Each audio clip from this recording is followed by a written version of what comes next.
Yes clear किया और vector space.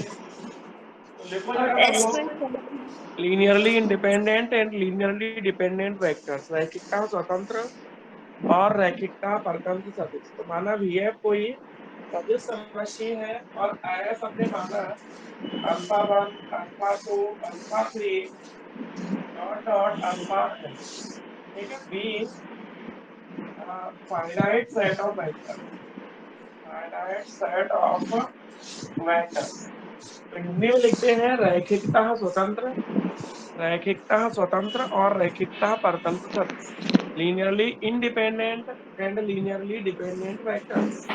माना VF कोई सदिश समष्टि है, कैपिटल एस करली ब्रैकेट में alpha 1 alpha 2 alpha 3 dot dot alpha n सदिशों का परिमित समुच्चय है। परिमित का मतलब है कि इसमें गिनती के एलिमेंट होंगे, इनफाइनाइट एलिमेंट नहीं होंगे, ठीक है। तब समुच्चय capital S, then set capital S is called linearly independent। बताओ अंशिता कि एस एलआई होता है कब? सर ये हम कोई एलिमेंट्स का एक सेट ले लें या कोई स्केलर्स ले लें A1 A2 A3 से लेके n तक के जो फील्ड में बिलोंग करें और उनका प्रोडक्ट करें हम ये अल्फा 1 अल्फा 2 और अल्फा 3 से। और अगर ये A1 A2 से लेकर के AN तक ये जीरो होते हैं तो ये लीनियरली इंडिपेंडेंट होगा, और अगर ये जीरो नहीं होते हैं तो ये लीनियरली डिपेंडेंट होगा। अगर इनमें से एक भी नॉन जीरो, देखो अगर A1 A2 सब जीरो है तो एलआई, और एक भी नॉन जीरो हुआ तो एंटी, ठीक है। तो माना यस। VF कोई सदिश समष्टि है, एस सदिशों का परिमित समुच्चय है, फाइनाइट सेट ऑफ वेक्टर्स है, एस सदिशों का परिमित समुच्चय है, तब एस रैखिकता स्वतंत्र कहलाता है। Then S is called linearly dependent. तब एस रैखिकता स्वतंत्र, एलआई, एलआई मतलब स्वतंत्र, तो एस रैखिकता स्वतंत्र होता है यदि इफ देयर एग्जिस्ट स्केलर, यदि आदेश A1 A2 A3 up to AN इस प्रकार विद्यमान है। If there exists scalar A1, A2, A3 dot dot AN belongs to S, such that A1 alpha 1, A2 alpha 2, A3 alpha 3 up to AN alpha n equal to vector 0। तो अगर A1 alpha 1 plus A2 alpha 2 dot dot AN alpha n equal to 0 हो, और ये तभी 0 हो जबकि scalar सब 0 है, A1 A2 A3 up to AN। तो अगर A1 A2 AN सब 0 है तब हम कहते हैं कि ये जो वेक्टर है या कैपिटल एस है ये लीनियरली डिपेंडेंट। अंततः एक बात तुमने जो अभी बताई इसमें एक चीज नहीं बोली थी, ये नहीं बोला था कि जो लीनियर कॉम्बिनेशन है, ये जो लीनियर कॉम्बिनेशन है ये जीरो तभी होगा जब A1 A2 A3 सब जीरो हो। तो स्वतंत्र का मतलब है कि लीनियरली इंडिपेंडेंट, रैखिकता स्वतंत्र। तो कोई सदिशों का समुच्चय रैखिकता स्वतंत्र होगा यदि आदेश A1 A2 AN इस प्रकार हो कि उनका रैखिक संचय तभी जीरो होगा जब वो खुद जीरो हो। तो अगर A1 A2 A3 dot dot AN सब जीरो हैं और सबके जीरो होने पे अगर वो जीरो हो रहे हैं तो हम कहेंगे कि वो सेट ऑफ वेक्टर्स जो है वो लीनियरली इंडिपेंडेंट होगा, ठीक है। कैसा सेट होगा? लीनियरली। लीनियरली। दीप का 2:30 भी दिक्कत हो रही तुम्हें आने में? दीप सिखा 2:30 भी दिक्कत हो रही है? हम्म। And capital S is called linearly dependent। तो जो सेट ऑफ वेक्टर्स है कैपिटल एस ये लीनियरली इंडिपेंडेंट स्वतंत्र होता है अगर उसके सभी स्केलर शून्य हो। तो अगर A1 A2 A3 dot dot AN सभी शून्य है तो लीनियरली इंडिपेंडेंट। अब बताओ बता, एस लीनियरली डिपेंडेंट रैखिकता परतंत्र कब होगा? सर जब ये जो A1 A2 A3 जो है वो जीरो के इक्वल ना हो, कोई भी नंबर हो 1 2 3 या कुछ भी, A1 तो ये A2 A3 लीनियरली सभी सभी जीरो नहीं हो, and S is linearly dependent if all AI not equal to 0 आई बराबर 1 2 3 अप टू एन, इसका मतलब A1 A2 अगर सब जीरो है तो एल आई स्वतंत्र है, और अगर उनमें से एक भी नॉन जीरो हुआ, इसका मतलब ये हुआ that is A1 A2 A3 up to A है ऑल आर नॉट जीरो। तो ये परिभाषा आप याद करो। देखो जो डिफिनिशन है वो तीनों यूनिटों में लगनी है, और अलजेब्रा आखिरी यूनिट में आप लोग पढ़ोगे, तीसरी यूनिट में। तो ये पहली यूनिट का पहला चैप्टर है। तो पहली यूनिट में 3 चैप्टर, सिलेबस बहुत बड़ा है अंशतः फाइनल ईयर का, स्पेशली फर्स्ट और सेकेंड पेपर बहुत बड़ा है। और जो यस लोग सर। बच्चे केआरजी में होंगे उनको थर्ड पेपर भी बहुत बड़ा मिलेगा स्टेटिस्टिकल मेथड से। लेकिन जो second paper, sorry third paper, जो बाकी के बच्चे होंगे उनको, उनके लिए अपन थर्ड पेपर ऑप्शनल है, ये पता है तुम्हें अंशिता? मतलब सर कैसा ऑप्शनल? ऑप्शनल का मतलब है कि थर्ड पेपर जो है उसमें 5 पेपर हैं, 5 में से कोई भी ले सकते हो। लेकिन जो बच्चे केआरजी में हैं तो उन्होंने ऑप्शन खत्म करके स्टेट सबके लिए कंपलसरी कर दिया है। तो सर थर्ड केआरजी पेपर में जो है वो 5 टाइप्स के 5 टॉपिक्स हैं, तो जैसे यूपीएससी में टॉपिक्स होते हैं कोई भी चूज करने का, ऐसे ही उसमें है। हाँ, इसमें जैसे एक है डिस्क्रीट मैथमेटिक्स, वो सबसे छोटा यस। पेपर है। एक है स्टेटिस्टिकल मेथड्स, एक है न्यूमेरिकल, एक बायोलॉजिकल, एक बहुत सारे कंप्यूटर। तो 5 पेपर हैं थर्ड पेपर की जगह। तो उन 5 में से कोई एक चुनना होता है। लेकिन यस केआरजी सर। वाले जो बच्चे हैं, तुम काहे में अंशिता, केआरजी में हो क्या? यस सर, केआरजी में है।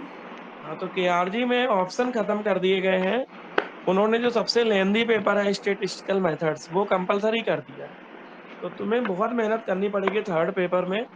बाकी जो बच्चे केआरजी के अलावा हैं उनको थर्ड पेपर में बहुत आराम रहेगी, क्योंकि बाकी जगह हम लोग डिस्क्रीट पढ़ाएंगे, केआरजी वालों को स्टेट पढ़ाएंगे, अलग पढ़ाएंगे थर्ड पेपर।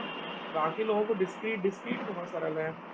डिस्क्रीट में केवल 80 पेज हैं, और उसमें 360 पेज हैं केआरजी वालों के लिए। केआरजी वालों को तो तीन सौ कौन सा साठ ग्रुप पेज है? पढ़ने हैं। तो अंतिमा तुम्हें ये परेशानी रहेगी, जो भी बच्चे केआरजी में हैं उन लोगों को थर्ड पेपर में दिक्कत आएगी। हाँ, जो लोग यूनिवर्सिटी के, उनमें उनको थर्ड में राहत मिल जाएगी। बाकी 2 पेपर तो सभी को पढ़ने हैं, चाहे केआरजी हो चाहे साइंस कॉलेज हो। तो अच्छा, अभी हम कौन सा पेपर पढ़ रहे हैं? First paper. तो ये डिफिनीशन याद हो गई। यस सर, हो गई। तो 2 चीजें याद करनी है। एक ये है कि कैपिटल एस लीनियरली इंडिपेंडेंट, रैखिकता स्वतंत्र होता है यदि linear combination A1 alpha 1 plus A2 alpha 2 plus dot dot AN alpha n equal to 0 हो, तभी हो जब A1 A2 A3 dot dot AN सब जीरो। तो अगर इसके सभी स्केलर जीरो हैं, फिर ये लीनियर कॉम्बिनेशन जीरो हो रहा है, तो हम इसको रैखिकता स्वतंत्र या लीनियरली इंडिपेंडेंट कहते हैं। और अगर इनमें से एक भी नॉन जीरो हुआ, all a i not equal to zero, अगर एक भी नॉन जीरो हुआ उस समय ये लीनियर कॉम्बिनेशन जीरो हो रहा है, तो हम कहेंगे कि ये लीनियरली डिपेंडेंट है। ठीक है। तो एल आई और एल डी अंशिता एक बार फिर समझा दो कि एल आई और एल डी क्या, शॉर्टकट में समझा दो। ये सर, अगर वीएफ कोई वेक्टर स्पेस है और एस कोई सबसेट है, फाइनाइट सेट है वेक्टर्स का, तो दूसरा जो सेट है वो लीनियरली इंडिपेंडेंट तब कहलाएगा जब ये ए वन ए टू का मल्टीप्लिकेशन अगर हम इसमें कर दें सेट में, और उसका लीनियर कॉम्बिनेशन जीरो के इक्वल हो जाए। और ये तभी होगा जब ये A1 A2 A3 जो है वो जीरो हो। तो ये सर, ये लीनियरली इंडिपेंडेंट होने के लिए जो ये है A1 A2 A3 है वो जीरो के इक्वल होना पड़ेगा। और अगर ये जीरो के इक्वल नहीं है तो लीनियरली डिपेंडेंट हो जाएगा। बिल्कुल, अगर सभी कॉफिशिएंट जीरो हैं तो एल आई, और एक भी नॉन जीरो हुआ तो एल डी। ठीक। अब अंततः इसमें कुछ ये डिडक्शन है, डिडक्शन समझते हो, निगमन। ये डिडक्शन जैसे। है, डिडक्शन। ऐसे 6 यस। डिडक्शन है, ये निगमन हिंदी में कहते हैं। कोई हिंदी मीडियम में हो तो निगमन लिख लेना, निगमन। तो डिडक्शन का क्या मीनिंग होता है, अंशिता बता पाओगी? डिडक्शन क्या हाँ चीज सर, होती है? डिडक्शन का। ये सर, किसी चीज से आप क्या इंटरप्रेट कर रहे हो, उससे क्या, उससे रिड्यूस कर सकते हो आप, क्या आगे उसको बिल्कुल, बना ये सकते जो हैं। ये जो हमने एल आई और एल डी की डिफिनेशन पढ़ी है, इससे हम क्या क्या निगमन कर सकते हैं और डिडक्शन क्या कर सकते हैं, वो छह यस। है। कितने डिडक्शन है?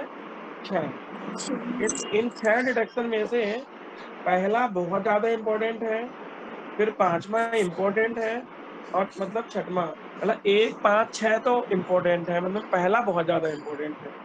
इसमें यस फर्स्ट डिडक्शन हम दिखा रहे हैं, ठीक है। तो डिडक्शन यस वन मतलब फर्स्ट निगमन जो है, मतलब ये परिभाषा से जो पहली थ्योरम बनेगी या फर्स्ट डिडक्शन बनेगा वो क्या है, वो लिखो जरा। देखो, if two vectors are LD, यदि दो सदिश रैखिकता परतंत्र है, if two vectors are linearly dependent, यदि दो सदिश रैखिकता परतंत्र है, तो वन ऑफ देम, तब उनमें से एक, one of them is scalar multiple, scalar multiple of other. यदि दो सदस्य एलडी है, एलडी का मतलब है कि अगर ए वन ए टू देखोगे तो ए वन ए टू दोनों जीरो नहीं होंगे। एलआई तब होता है जब सभी स्केलर जीरो हो, और ये कह रहा एलडी है। यदि कोई दो सदस्य एलडी है, रैखिकता परतंत्र है, तब उनमें से एक दूसरे का अदिश गुणन होता है। Then one of them is scalar multiple of other, तब उनमें से एक कॉमा दूसरे का अदिश गुणन होता है, ठीक है। तो एक नंबर जो है वो दूसरे का स्केलर मल्टीपल होता है, ठीक। तो यहाँ पे आके ये समझ लो। अब देखो इस डिफिनेशन को हम कैसे यूज करेंगे अंशिता, और ये इंपॉर्टेंट थ्योरम है। हालांकि छह में से तीन थ्योरम ही इंपॉर्टेंट है, लेकिन पहली ज्यादा इंपॉर्टेंट है, क्योंकि ये पहली है तो बहुत बार आ चुकी है। इसके बाद की तो कोई आने लायक है नहीं, दो नंबर में भले ही आ जाए। और ये खुद भी ज्यादा बड़ी थ्योरम नहीं है, तो ये भी दो नंबर में ही आ सकती है, ठीक है, लेकिन आ ही तो कई एक बार बार। रिपीट कर दीजिए, क्या है? इफ टू देखो, vectors are linearly if dependent. two vectors are linearly independent, then one of them is scalar multiple of other। यदि दो सदिश रैखिकता परतंत्र हैं, तब उनमें से एक दूसरे का अदिश गुणन, अदिश गुणन समझते हो क्या होता है, स्केलर मल्टीपल। जैसे हम ये कहें कि अल्फा इक्वल टू के बीटा, तो अल्फा इक्वल टू के बीटा का मतलब है कि अल्फा जो है वो बीटा का स्केलर मल्टीपल है। अगर हम ये कहें कि beta equal to m alpha, तो इसका मतलब होगा बीटा जो है वो अल्फा का स्केलर मल्टीपल है। इसका मतलब ये कहना चाह रहे हैं कि अगर दो वेक्टर एलडी हैं, तो उनमें से एक एक जो वेक्टर है वो दूसरे का स्केल, मतलब एक को लाने के लिए दूसरे में कुछ मल्टीप्लाई करके आ सकता है। जैसे 10 है एक वेक्टर, और ए 10 10 कुछ मान लो, कुछ भी मान लो वेक्टर क्वांटिटी में 10 ए वेक्टर है, तो एक अगर 5 ए है तो 2 का मल्टीप्लाई करेंगे तो 10 हो जाएगा। मतलब एक वेक्टर अल्फा बीटा का मल्टीपल होगा, मतलब बीटा में किसी का मल्टीप्लाई करेंगे तो अल्फा बन जाएगा, और अल्फा में किसी का मल्टीप्लाई करेंगे तो बीटा बन जाएगा। कुछ समझ आया? यस आ गया। तो हम अल्फा और बीटा दो वेक्टर लेके चलेंगे, और पहले दिखाएंगे कि अल्फा बीटा का मल्टीपल है, फिर दिखाएंगे कि बीटा अल्फा का मल्टीपल है, ठीक। तो प्रूफ लिखो, प्रूफ में लिखो लेट अल्फा बार बीटा बार, देखो माना अल्फा बार बीटा बार, देखो be any two, yes be any any two linearly dependent, देखो कैसे वेक्टर लेने, एलडी लेने। तो माना अल्फा और बीटा वीएफ में कोई दो रैखिकता परतंत्र सदिश है, तो let alpha bar beta bar be any two linearly dependent vectors of VF. माना अल्फा बार बीटा बार वीएफ में कोई दो रैखिकता परतंत्र सदिश है। तो हम मान लिया कि अल्फा और बीटा एलडी है। एलडी की परिभाषा अभी आपने लिखी है कि A one alpha plus B one beta, ये पदार्थ है कि A one alpha plus B one beta equal to zero तभी होगा जब या तो ए वन जीरो हो, सॉरी ए वन और बी वन में से कोई एक जीरो ना हो। अगर दोनों जीरो हो गए तो एलडी हो जा एलआई हो जाएगा, और एक अगर जीरो होगा तो एलडी हो जाएगा। तो एलडी होने का मतलब है कम से कम एक वैल्यू नॉन जीरो होनी चाहिए। जैसे ए अल्फा प्लस बी बीटा हमने लिखा, तो ए और बी में से कोई एक वैल्यू होगी जो नॉट जीरो होगी।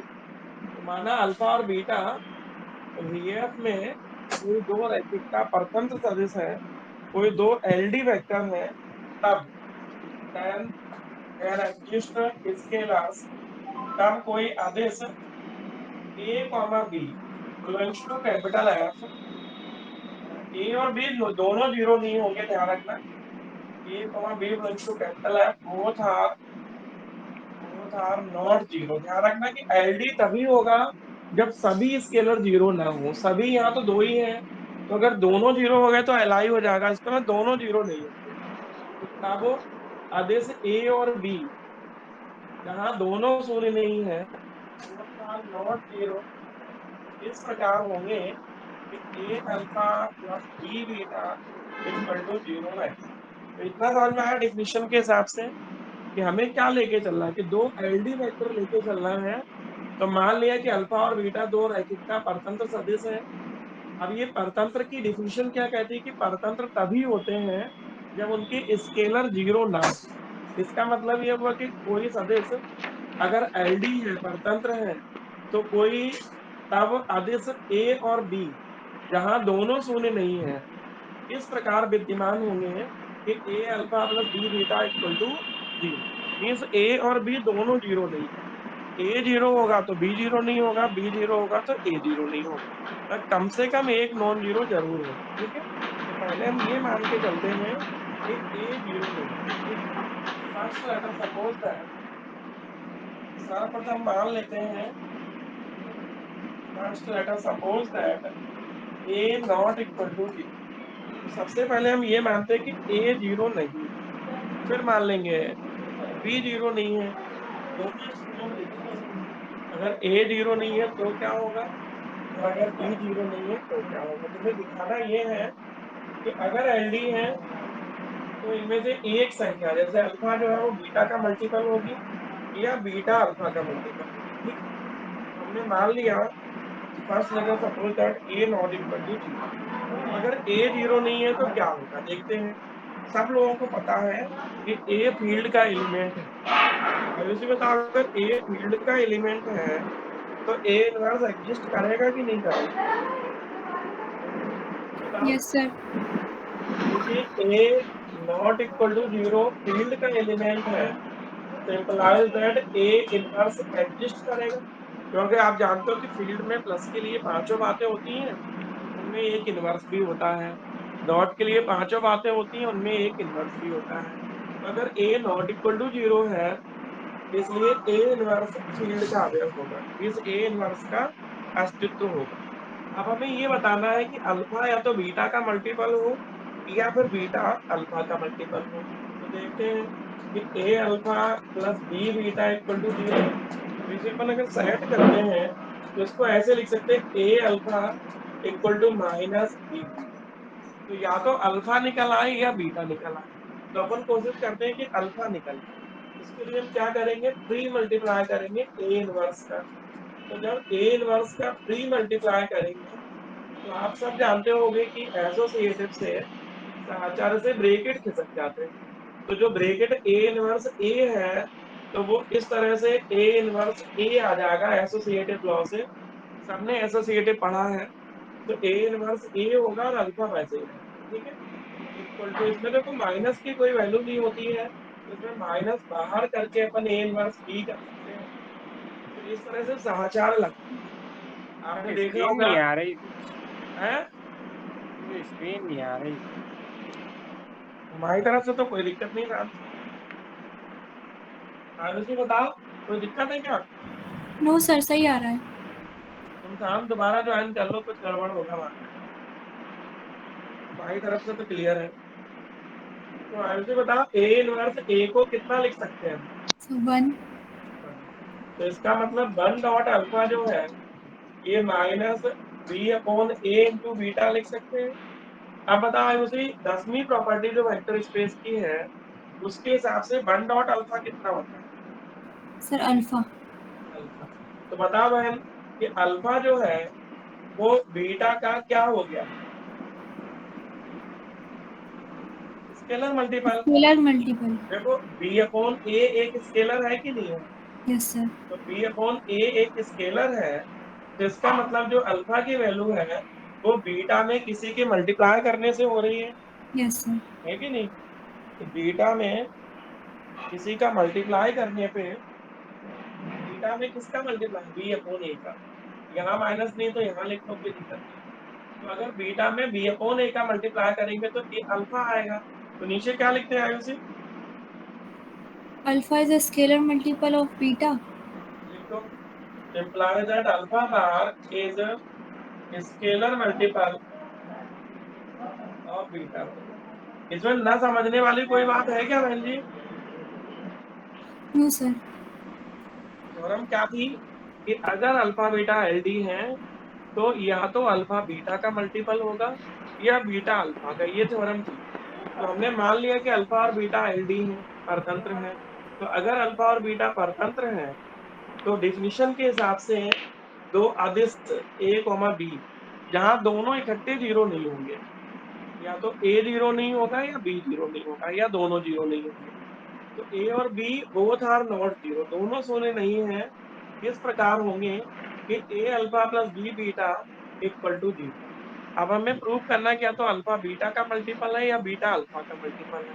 तो सबसे पहले हमने मान लिया कि ए नॉट इक्वल टू जीरो। अगर A not equal to zero हमने माना है तो इसका मतलब हुआ कि ए इनवर्स एग्जिस्ट करेगा, ए इनवर्स एग्जिस्ट करेगा। अब ए इनवर्स अगर एग्जिस्ट करेगा तो ए अल्फा प्लस बी बीटा में से ए अल्फा लेफ्ट में रख लो, बाकी को राइट में ले जाओ। ठीक, तो ए इनवर्स ए जो है इसको वन कहते हैं, तो वन डॉट अल्फा आएगा। वन डॉट अल्फा कितना होता है, अल्फा होता है, आप सब जानते हो।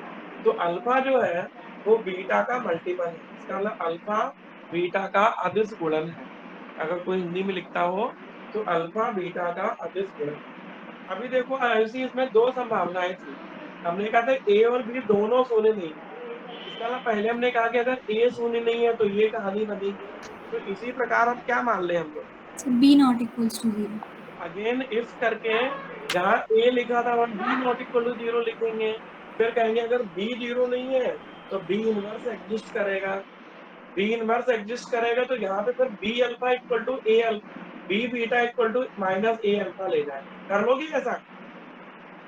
Yes, sir. करो, नीचे बोलते भी जाओ करती भी जाओ। तो नीचे लोगों अगेन पुनः हम मान लेते हैं, या पुनः यदि लिख लो, again if B not equal to zero. देखो again if B not equal to zero, पुनः यदि B not equal to zero, तो एक नंबर से, तो पुनः यदि B not equal to zero, तब क्योंकि B not equal to zero field का एलिमेंट है तो ये तय मान लो कि बी इनवर्स एग्जिस्ट करेगा। शांत नजर आने लगा? हाँ सर। तो बता शांत, अब जब ए अल्फा प्लस बी बीटा लेंगे तो इनमें से कौन सा लेफ्ट रखेंगे कौन सा राइट रखेंगे? सर बी बीटा इधर ही रहेगा, तो लेफ्ट में ए अल्फा बी चलेगा बीटा राइट। इधर रख के इक्वल टू में माइनस ए अल्फा ले जाएंगे। हाँ अब बी इनवर्स का जब मल्टीप्लाई करेंगे इस तरह से तो बता शांत बीटा इक्वल टू कितना आ जाएगा? सर, माइनस के अपॉन बी। माइनस ए अपॉन बी इंटू अल्फा। तो देखो जो अल्फा है उसमें किसी का मल्टीप्लाई करने से बीटा आ रहा है, इसका मतलब बीटा क्या हुआ कि beta is scalar multiple of alpha. लिख लो सब लोग। तो ये थ्योरम तो 18 में भी आई है और बहुत बार आई है, तो इसको तो आपको तैयार करना है। लेकिन अगले जो पार्ट है इसके 6 डिडक्शन है, तो अगले पार्ट आप छोड़ भी दोगे तो कोई दिक्कत नहीं है, लेकिन वो चूंकि यूज होंगे थ्योरम्स में तो याद करने पड़ेंगे, लेकिन प्रूफ करने की जरूरत नहीं है। ठीक है, प्रूफ तो बस इसी पार्ट को कर लो, फर्स्ट डिडक्शन जो है इसको अच्छे से प्रूफ कर लो, याद कर लो। सरल भी बहुत है कि अगर बीटा या तो अल्फा का स्केलर मल्टीपल होगा, बीटा अल्फा का अदिश गुणन है, या फिर अल्फा बीटा का अदिश गुणन है। ठीक,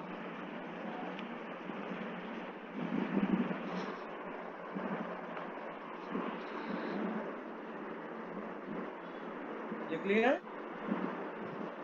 हाँ।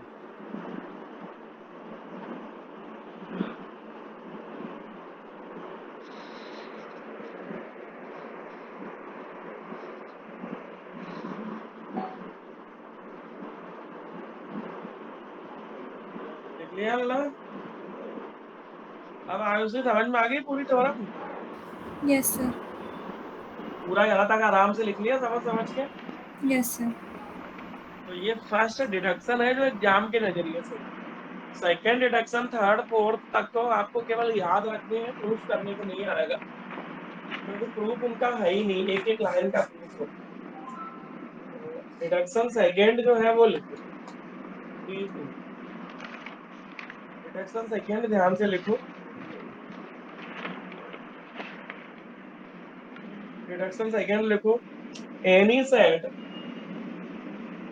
Any set which contains, any set which contains the zero vector only, कोई समुच्चय है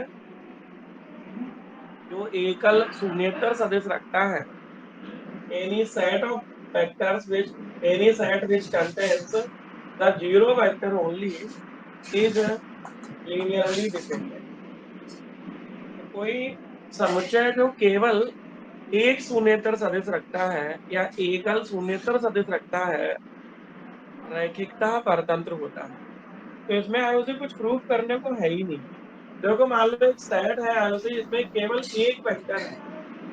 अब आप लोग जानते होंगे कि एक ही वेक्टर अगर है तो अपन a into zero equal to कितना आएगा Ayushi? a into zero equal to कितना? Sir zero vector. Zero vector, जबकि a not equal to zero.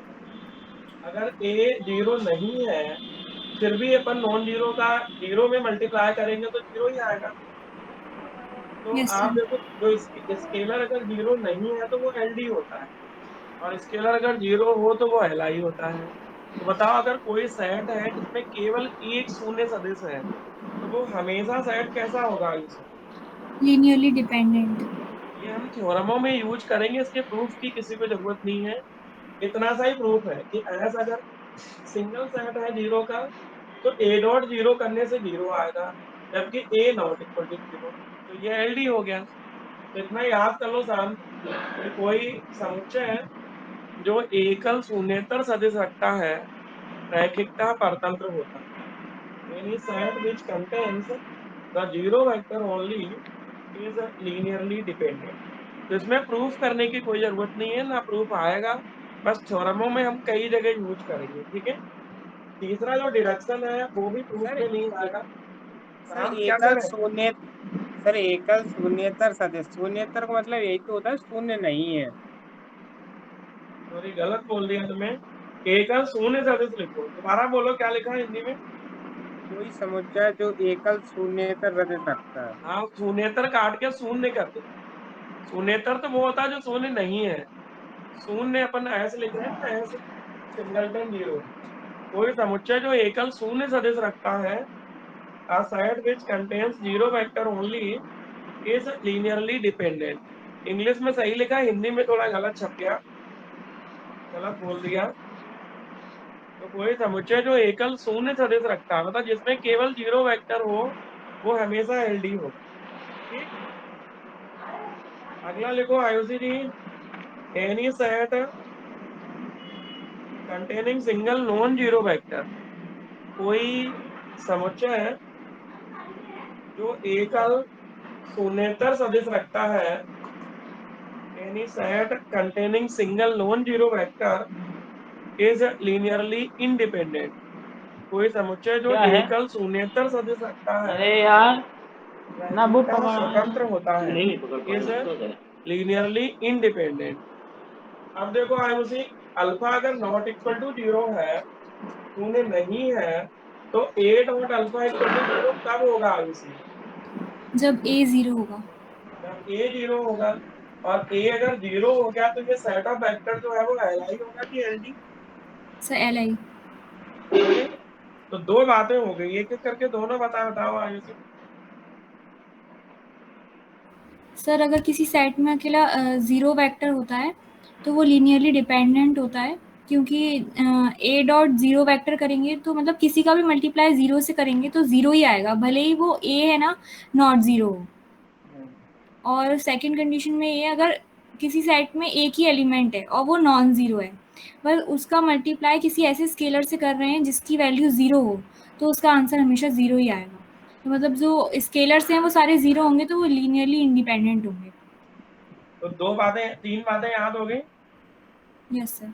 पहली बात है कि अगर दो वेक्टर एलडी हैं तो उनमें से एक दूसरे का स्केलर मल्टीपल होता है। दूसरी है कि अगर अकेला 0 हो किसी सेट में तो वो एलडी होता है।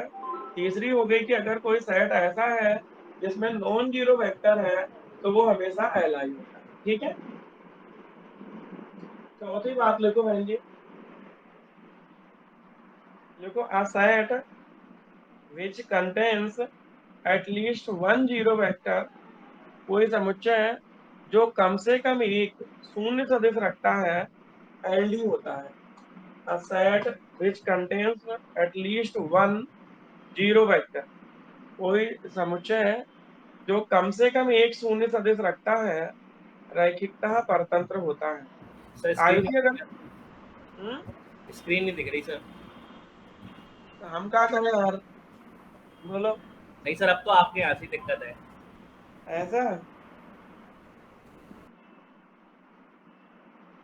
योगेश, तुझे पता चल जाता कहाँ से दिक्कत है? हाँ सर, अब दिख रही है।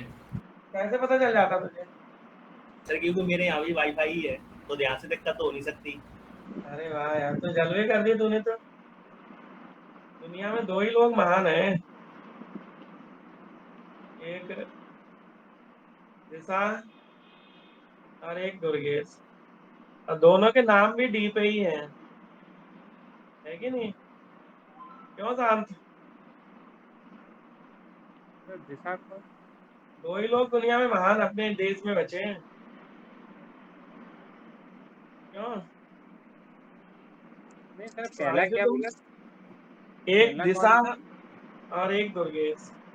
दिशा मतलब? दिशा दिशा पार्टिकल। दिशा पाटनी यार।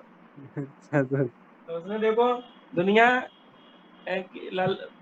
दयाराम घासीराम ये वो चुनती है, उसने सीधे टाइगर को ही चुन लिया, है कि नहीं? और एक दुर्गेश हमारा है, उसने भी चुना चुना तो वैसे को चुना है जो टाइगर से भी खतरनाक है। लेकिन अंतर दोनों में ये है कि उसको टाइगर मिल गया, इसको टाइगर नहीं मिली नहीं मैंने है। किसको चुन लिया सर? अपने मन से ही। अबे तूने एनालिसिस अलजेब्रा चुन लिया कि नहीं, ये बता। हाँ।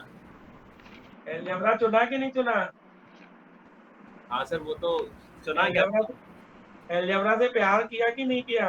लव यू मैथ्स लिखता है कि नहीं लिखता है? हाँ हाँ, मैंने ही तो लिखा था।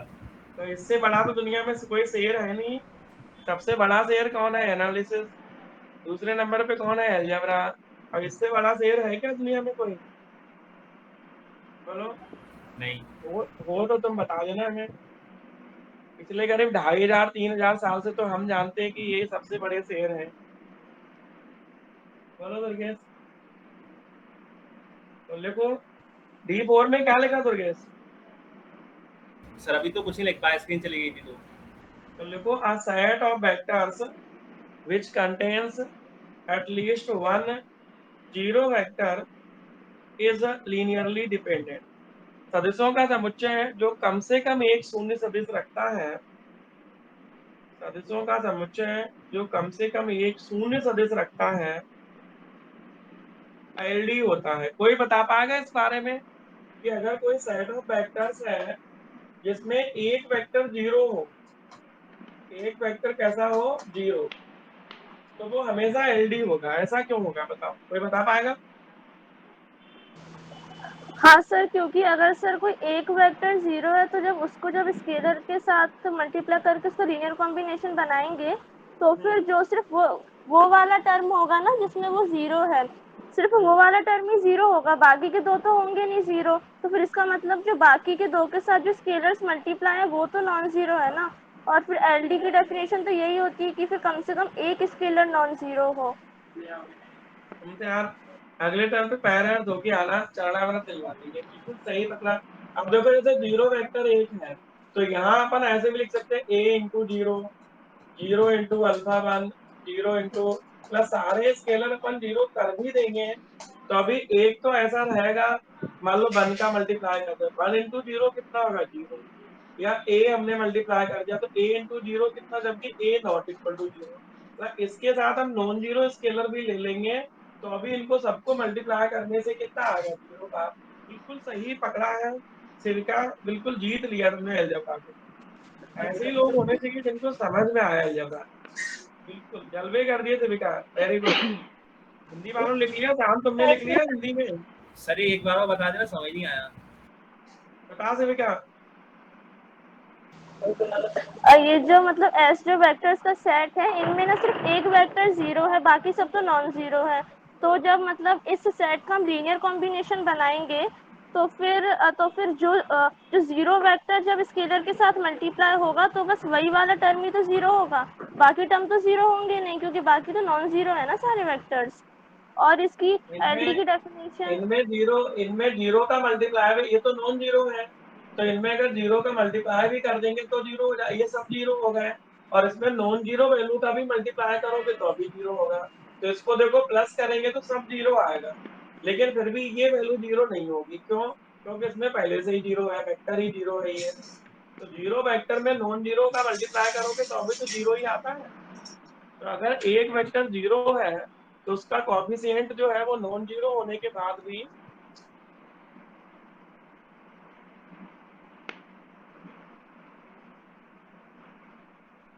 समझ आ गए? शांत दुर्गेश, हाँ सर। आ गई समझ में?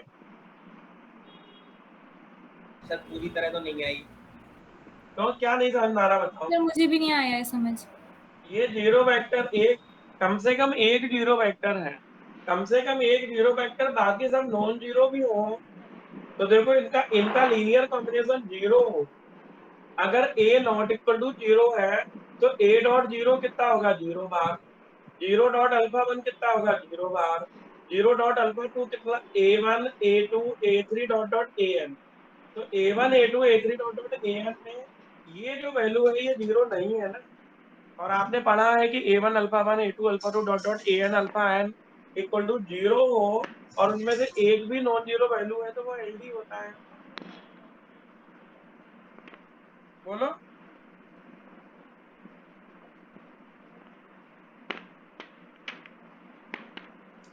अभी भी नहीं आया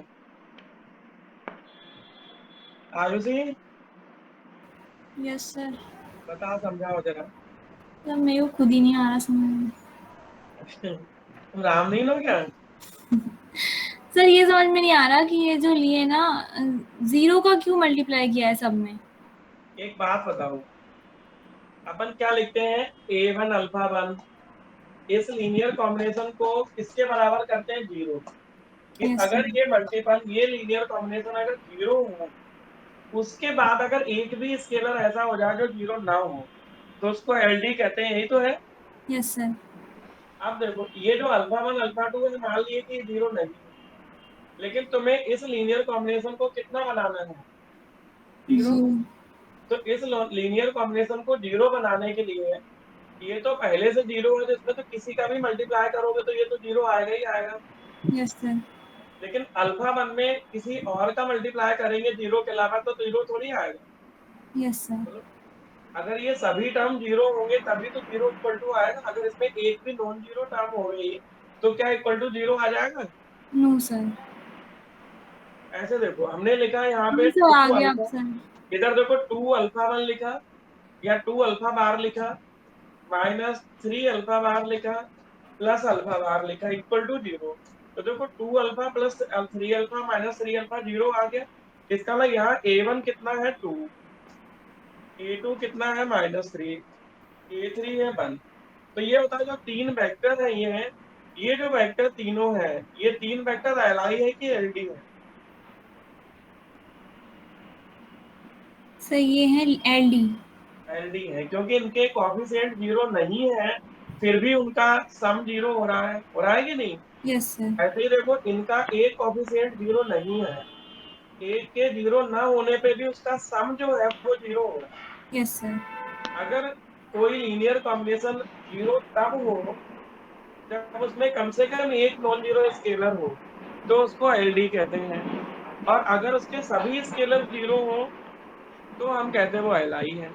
तो अगर कोई सेट ऐसा है जिसमें कम से कम एक 0 वेक्टर है, तो इसका मतलब उस 0 वेक्टर के जो कॉफिशिएंट लेंगे A1 A2 वो 0 नहीं होगा तो भी इसका सम 0 हो जाएगा।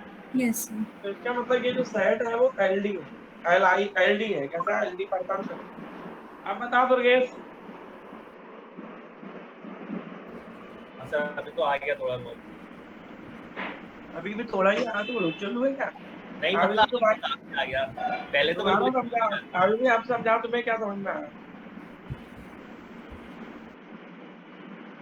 बोल। लीनियर कॉम्बिनेशन होता है, इसे जीरो बनाना होता है। अभी हाँ इसमें ऐसे लिखा हुआ है कि एक जीरो वेक्टर है, एक जीरो वेक्टर है तो उसके साथ किसी भी स्केलर का मल्टीप्लाई करेंगे तो वो तो जीरो ही आएगा, और बाकी के जो स्केलर होंगे ना उन्हें जीरो लेना पड़ेगा क्योंकि पूरे कॉम्बिनेशन को जीरो बनाना है। बिल्कुल। जो ये लीनियर कॉम्बिनेशन है इसकी वैल्यू 0 हो उस समय जब A1 A2 एक भी 0 ना हो या सभी 0 हो। तो अगर A1 A2 सब 0 है, मान लो ऐसे अपन स्केलर लिए जो एक भी 0 नहीं है। मान लो एक सेट है इसमें अल्फा 1 अल्फा 2 अल्फा n है और इनमें एक भी 0 नहीं है, लेकिन ये डिपेंडेंट हो सकते हैं। कैसे डिपेंडेंट हो सकते हैं? मान लो अल्फा एक लिखा है, उसकी वैल्यू 2 बीटा है, और बीटा लिखा है या अल्फा 1 है उसकी वैल्यू 2 बीटा है, अल्फा 2 है उसकी वैल्यू -2 बीटा है। तो अब अपन अगर 1 into alpha 1 plus 1 into alpha 2 करेंगे तो भी ये लीनियर कॉम्बिनेशन 0 हो जाएगा। तो इसका मतलब है देखो A1 कितना है, आयुषी A1 की वैल्यू कितनी है? सर 1। 1। 0 नहीं है। Yes sir. A2 की वैल्यू कितनी है? 1। 0 नहीं है। Yes sir. तो A1 भी 0 नहीं है, A2 भी 0 नहीं है, लेकिन फिर भी A1 alpha 1 plus A2 alpha 2 कितना है? जीरो है। 0। तो ये जो वेक्टर है ये कैसे है? Sir linearly dependent dependent linearly dependent. Linearly dependent है, क्योंकि यस देखो सर। ये भी बीटा पे डिपेंड है, ये भी बीटा है, ये कैसे है ना। तो डिपेंडेंट का मतलब ये है कि उनमें कुछ रिलेशन है। इतना समझ लो कि डिपेंडेंट का मतलब है कि उनमें कुछ ऐसा रिलेशन है कि उनका लीनियर कॉम्बिनेशन 0 हो रहा है। और इंडिपेंडेंट का मतलब है कि उनके बीच कोई रिलेशन नहीं है, वो तभी 0 होंगे जब उनके कॉफिशिएंट 0 करोगे, अदरवाइज वो कभी 0 नहीं होंगे। बात समझ में आ गई? Yes sir. जैसे मान लो अल्फा 1 की वैल्यू 2 बीटा है और अल्फा 2 की वैल्यू जो है वो गामा है।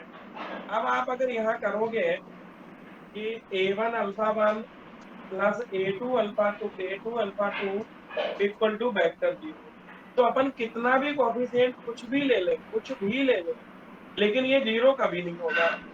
इसका मतलब वो ये हुआ कि A1 और A2 को 0 ही लेना पड़ेगा। अगर A1 को 0 लोगे तो 0 into 2 beta 0 vector, 0 into gamma 0 vector. केवल एक ही स्थिति में 0 होगा, अगर A1 और A2 दोनों 0 हो। तो ये जो वेक्टर है अल्फा 1 और अल्फा 2 ये कैसे है Ayush? Sir linearly independent. Independent. समझ में आ गया? तो यस सर। इंडिपेंडेंट का मतलब क्या होता है बहन? सर जो आपस में रिलेशन नहीं रखते हो कोई भी। इंडिपेंडेंट का मतलब है कि उनके बीच में कोई रिलेशन नहीं है। Yes sir. और डिपेंडेंट वो होते हैं जिनके बीच में कुछ ऐसा रिलेशन है कि उनमें कोई स्केलर अगर मल्टीप्लाई करके ऐड करे, मतलब लीनियर कॉम्बिनेशन बनाए, तो वो 0 हो जाए। ठीक है, अब तो शायद क्लियर हो गया होगा। इससे ज्यादा तो टीचर जानते नहीं है, तो मैं तो अपने से ज्यादा पूरा समझा दिया है। क्यों आए उसे? यस सर, अब तो आ गया समझ। 5वीं बात लिखोगी बहन? Yes sir. लिखो डी था। और 6वीं बात तुम्हें खुद देंगे करने को, हालांकि पहले को छोड़ के एग्जाम में कोई नहीं आता। तो पहला थ्योरम तो बहुत बार आ चुकी है, दूसरा तीसरा चौथा पांचवा, लेकिन यूज सब होता है। सेकंड भी यूज होता है, थर्ड फोर्थ फिफ्थ सब यूज होता है। तो लिखो जरा डिडक्शन 5। लिखो any subset of ally set is ally, किसी रैखिकता स्वतंत्र समुच्चय का उप समुच्चय। Any subset of a linearly independent set is linearly independent. Any subset of a linearly independent set is linearly independent. Hindi में रैखिकता स्वतंत्र समुच्चय का प्रत्येक उप समुच्चय रैखिकता स्वतंत्र होता है। रैखिकता स्वतंत्र समुच्चय का प्रत्येक उप समुच्चय रैखिकता स्वतंत्र होता है। Any subset of linearly independent set is linearly independent. तो कोई सेट अगर एलाई है तो उससे छोटा वाला सेट भी एलाई होगा। आयुषी, कोई यस सेट सर। अगर एलाई है, मान लो एक सेट है उसमें 10 एलिमेंट है, तो अगर वो एलाई है तो उससे कम वाला जो सेट होगा वो भी एलाई होगा। तो एलाई सेट का सबसेट भी एलाई होता है। लिखो जरा प्रूफ। लेट लिखो, माना let capital S equal to alpha 1 alpha 2 alpha 3 up to alpha n. तो मान लिया अपन ने एक सेट है एलाई वेक्टर्स का, तो माना S equal to alpha 1 alpha 2 alpha 3 dot dot alpha N is linearly independent set of vectors. माना S alpha 1 alpha 2 alpha 3 dot dot alpha N VF में सदिशों का रैखिकता स्वतंत्र समुच्चय है। तो एस इक्वल टू लिखो is linearly independent set of vectors in vector space VF. तो माना एस करली ब्रैकेट में अल्फा 1 अल्फा 2 अल्फा एन सदिश समुच्चय वीएफ में सदिशों का रैखिकता स्वतंत्र समुच्चय है। तो एस इक्वल टू लिख लो is linearly independent set of vectors in VF. तो हमने कहा कि एलआई है। आप सब जानते हो कि एलआई वो होता है जिसके सभी स्केलर शून्य होते हैं। When there exist scalars, when there exist scalars, तब आदेश a1 a2 a3 dot dot an इस प्रकार होंगे कि a1 alpha 1 a2 alpha 2 dot dot an alpha n equal to 0 तभी होगा जबकि a1 0 हो, a2 0 हो, an 0 हो। तो माना कैपिटल एस वीएफ में सदिशों का रैखिकता स्वतंत्र समुच्चय है, तब आदेश a1 a2 an इस प्रकार होंगे कि a1 alpha 1 plus a2 alpha 2 dot dot an alpha n equal to 0 बार व्हेन a1 a2 an सब 0। तो देखो एलआई तभी होता है जब उसके सभी स्केलर शून्य हो। तो अगर a1 a2 an सभी शून्य हैं तो समझ लो कि वो एलआई होगा। अब हमें ये दिखाना है कि n से छोटे, ये जो n एलिमेंट है इससे कम एलिमेंट का सेट अगर कोई लेते हैं तो वो भी एलआई होगा। ठीक, तो नाउ लेट s1। अब माना s1, तो अब हमने उससे कम एलिमेंट ले लिए हैं जहाँ m की वैल्यू हर हालत में n से कम है। तो m की वैल्यू n से कैसी है, कम है। तो देखो इसमें टोटल कितने एलिमेंट है n, और इसमें हमने मान लिया कि n से कम। मान लो इसमें 10 एलिमेंट है तो इसमें 10 से कम एलिमेंट होंगे। तो माना s1, बता उसी s1 s का सबसेट है कि नहीं है? सर है। है। तो अब माना s1 करली ब्रैकेट में अल्फा 1 अल्फा 2 अल्फा m, जहां m n से छोटा है, is a subset of s। तो थ्योरम ये है कि अगर कोई सेट एलआई है तो उससे छोटा सेट भी एलआई होता है। तो एलआई से छोटा एलआई होता है, ये बात आपको प्रूफ करनी है। तो मान लिया कि एस एलआई है। अब बताना है कि इससे छोटा सेट अगर एस वन है तो ये भी एलआई होगा। तो आप याद रखो कि जो एस वन में नंबर ऑफ एलिमेंट है वो उससे कम है। किससे कम है आयुषी? Sir S. एस से। ठीक, तो हमने एम एलिमेंट माने हैं और एम एन से छोटी संख्या। ठीक, अब तुम्हें ये बताना है कि ये जो सदिश है अल्फा 1 अल्फा 2 अल्फा m, ये भी एलआई है। ठीक है, देखना जरा। ठीक है, तो लिखो, तो then there exists some scalar, तब कोई अदिश a1 a2 a3 up to an इस प्रकार होंगे कि a1 alpha 1 a2 alpha 2 dot dot am alpha m equal to vector जी। तो हमने माना आदेश a1 a2 am इस प्रकार है कि a1 alpha 1 plus a2 alpha 2 plus a3 alpha 3 dot dot plus am alpha m equal to 0। अब तुम्हें ये देखना है आयुषी कि a1 a2 am जो है ये सब जीरो है या कोई नॉन जीरो है। अगर a1 a2 am सब जीरो हुए तो Li होगा और एक भी नॉन जीरो हुआ तो Lg। तो आयुषी बताओ ये क्या लग रहा है, a1 a2 am कैसे निकलने वाले हैं, जीरो निकलेंगे या नॉन जीरो? सर जीरो निकलेंगे। जीरो निकलेंगे, बता पाओगे कैसे निकलेंगे? सर ये जो एम है ना वो मतलब ये जो ऐसा ही है ना वो सबसेट है इसका। एम छोटा है एन से, हाँ एम जैसे छोटा है M से। यहाँ पे और अगर 10 एलिमेंट है तो यहाँ 10 से कम एलिमेंट यस होंगे। सर, तो अगर 10 एलिमेंट जैसे मान लिया एस में 10 एलिमेंट हैं और वो सब तो हमें पता ही है कि सब जीरो हैं उनके स्केलर। तो अगर हम उनसे कम लेते हैं, अगर उसमें से 5 भी ले लेते हैं तो उन 5 के स्केलर भी तो जीरो ही होंगे।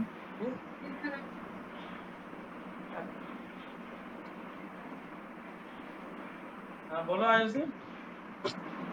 सर ऐसा बोल रही हूँ मैं कि एस में मान लिया कोई 10 एलिमेंट्स हैं और उन सबके स्केलर्स जीरो हैं, ये हमें पता है क्योंकि एल आई तो वो तो एल आई है। और जो ऐसा ही है वो सबसेट है एस का, मतलब उसमें 10 से कम ही होंगे एलिमेंट।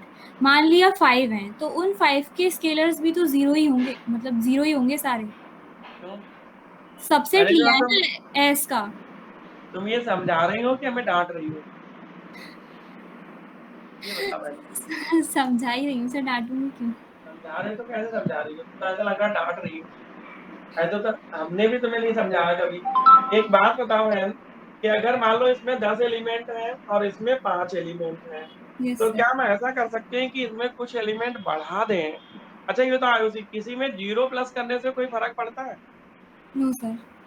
तो अगर हम इसमें प्लस जीरो कर दे, देखो किस तरह से, ये a1 alpha 1 a2 alpha 2 am alpha m plus यहाँ पे जीरो अपन लिखते हैं तो कोई फर्क पड़ेगा?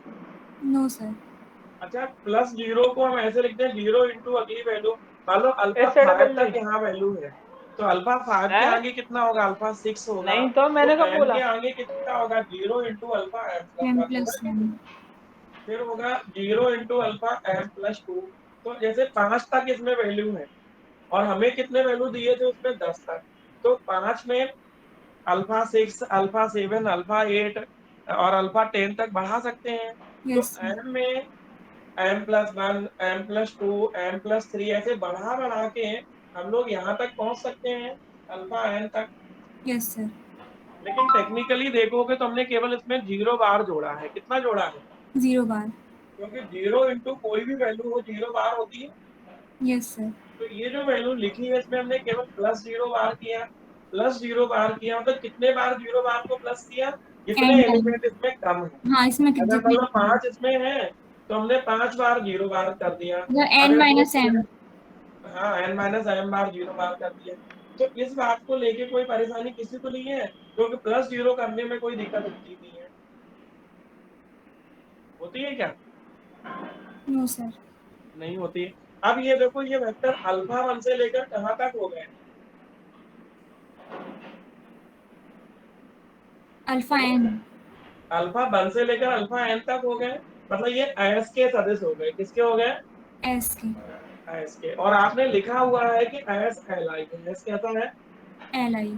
तो अगर एस एल आई है तो एल आई सेट जो है वो होता है जिसके सभी स्केलर शून्य होते हैं। Yes sir. तो बताओ, अगर ये एस के वेक्टर हो गए हैं तो इसका मतलब इसका लीनियर कॉम्बिनेशन जीरो तभी होगा जब इसके जितने स्केलर हैं वो खुद जीरो हो। तो उनमें से देखो a1 a2 am भी कैसे हो जाएंगे उस स्थिति में? जीरो। समझ आए? Yes sir.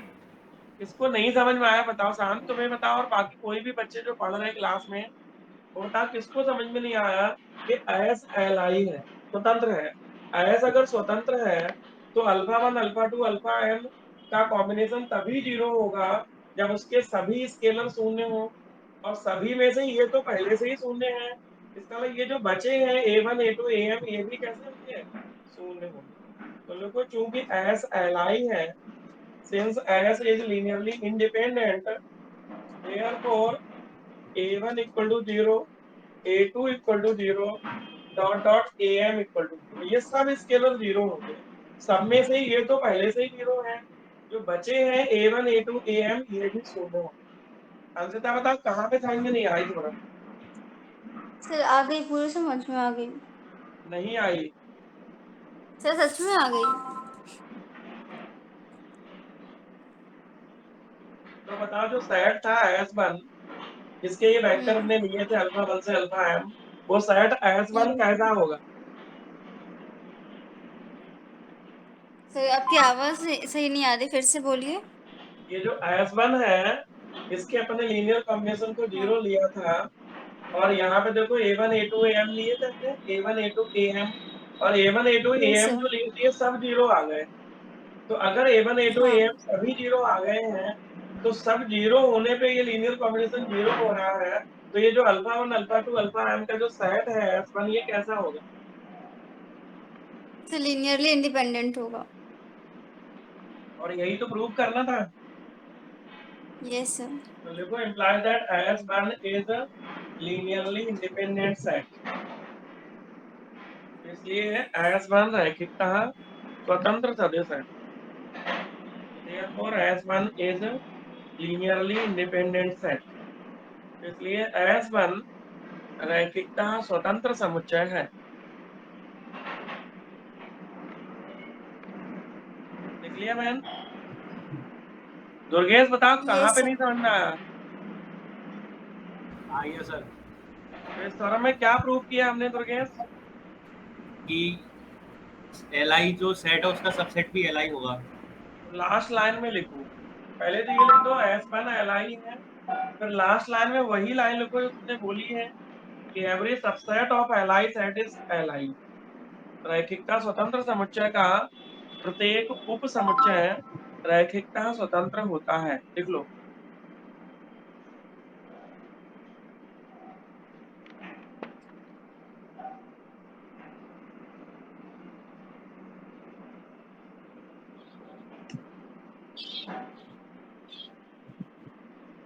शिविका हाँ यस सर। अगली थ्योरम तुम्हें प्रूव करनी है, ठीक है? हाँ सर, कोशिश करूंगी। वैसे तो जिसकी प्रूफ हो जाए सबसे पहले उसे ग्रुप पे डालना है, लेकिन तुम्हें सबसे जल्दी कोशिश करनी है अभी ऑन स्पॉट, ठीक है? लिख लो। हाँ सर। लिखो एवरेज सुपर सेट, समझती हो सुपर सेट? हाँ सर। सुपर सेट का सब बड़ा, जैसे एस हम्म, में इतने एलिमेंट तो इससे ज्यादा एलिमेंट लेने पड़ेंगे, तो सुपर सेट का मतलब होता है बड़ा सेट। तो अगर कोई सेट एलडी है तो उससे बड़ा वाला भी एलडी होता है। अभी अपन ने उल्टा प्रूव किया कि अगर कोई सेट एलआई है तो उससे छोटा वाला एलआई होता है। अब लिखो every super set of a linearly dependent set is linearly dependent. रैखिकतः परतंत्र समुच्चय से, रैखिकतः परतंत्र समुच्चय से मत लिखो, रैखिकता परतंत्र समुच्चय का अधिसमुच्चय। अधिसमुच्चय के ब्रैकेट में सुपर सेट लिख लेना, सुपर का होता है बड़ा सेट। तो रैखिकता परतंत्र समुच्चय का अधिसमुच्चय भी रैखिकता परतंत्र होता है। Every super set of L D set is linearly dependent. तो अगर कोई सेट एलडी है तो उससे जो बड़ा सेट होगा वो भी एलडी होगा। इस थ्योरम को कोशिश सभी को करनी है, जो सबसे पहले डाल दे ग्रुप पे उसके बाद फिर कोई डालना नहीं। जो सबसे पहले ग्रुप पे डालेगा उसी को देखेंगे हम बस, उसके बाद कोई मत डालना। देख लेना अगर ग्रुप पे एक सॉल्यूशन प्रूफ डल गया है तो किसी को नहीं डालना है। अगर किसी का हो जाए और किसी ने नहीं डाल पाया तब तक तो उसको फिर डाल देना है। मतलब एक एक ग्रुप पे केवल एक ही व्यक्ति डालेगा, ठीक है, जिसका सबसे पहले हो जाए। गलत हो सही हो कोई दिक्कत नहीं है, कोशिश करनी है। हम लोग अलजेब्रा में ये नहीं कोशिश करते हैं कि गलत किया कि सही किया, ये कोशिश करते हैं किया है कि नहीं। शांत, हाँ सर। क्या कोशिश करते हैं? सर करने की कोशिश करेंगे, सही होगा या गलत वो तो हाँ, पता चले देखो गलत। जो कहते हैं ना कि बहुत सारे लोग दुनिया में होते हैं जो ये सोचते हैं कि कहीं गलत ना हो जाए, इस चक्कर में कुछ नहीं करते। कुछ तो ऐसे शांत लोग हमारे परिचित में हैं जिन्होंने शादी नहीं की इस चक्कर में कि उनको डर था। शांत, ये डर था कि यार कहीं कुछ गड़बड़ नहीं हो जाए, कहीं भाग नहीं जाए या कुछ नुकसान नहीं हो जाए, तो इस चक्कर में उन्होंने शादी ही नहीं करी है। तुम्हें नुकसान हो शांत गया। समझ में आई बात? हाँ सर। तो कोशिश करनी है, गलत सही की टेंशन नहीं लेनी है। गलत हो जाएगा तो हम तोप पे नहीं चढ़ा देंगे, सही हो जाएगा तो हम कोई प्रधानमंत्री नहीं बना देंगे, है कि नहीं? क्यों शांत? हाँ सर। बेशक उसी का दोष है, कहता नहीं खामोश है। ये सुना है? सुना है सर। हम्म? आपने ही सुनाया था, आपने ही सुनाया था सर। एक शांत इसमें कुछ, ये इंग्लैंड का मैच वैच का इस पे आ जाता है स्क्रीन पे, तो ये कैसे हटता है? सर जब आप आएगा मतलब तो उस पर टैप किए रहना तो ऑप्शन आ जाएगा, वहां से हटा दो। म्यूट का ऑप्शन आएगा, जब उस पर जब आए आए तब उस पर टैप किए रहना तो आएगा म्यूट का ऑप्शन। नहीं, म्यूट तो नहीं आ रहा है, क्रॉस बन के आ रहा है, लेकिन उस पर कुछ कर रहे हैं तो कुछ हो ही नहीं रहा।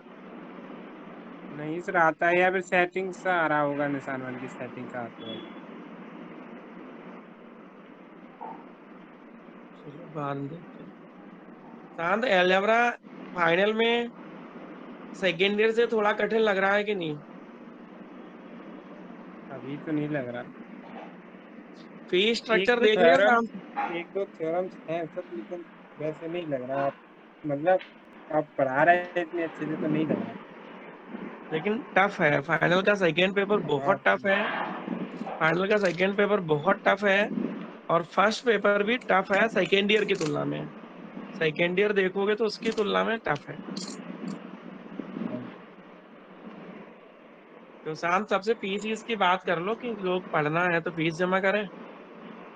सर कर देंगे, सब बच्चे सब फॉर्म भर। और फीस देखो, एक बार में जमा करोगे 7 है, 2 बार में करोगे तो 4 4 जमा करनी है, 3 बार में करोगे 3 3 जमा करनी है, 2 बार 5 बार में सर करोगे तो मतलब ये 5 सितंबर के बाद ही आप ये है।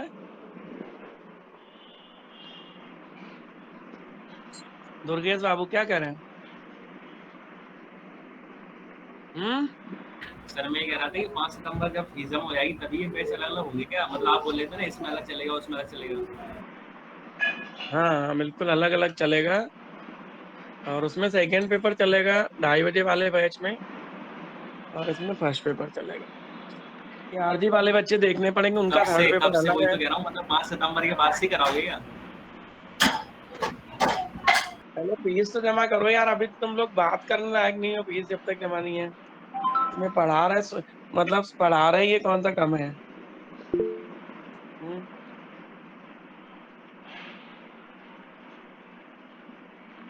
हम्म, बोलो।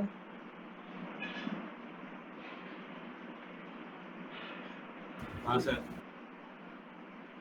क्या हाँ?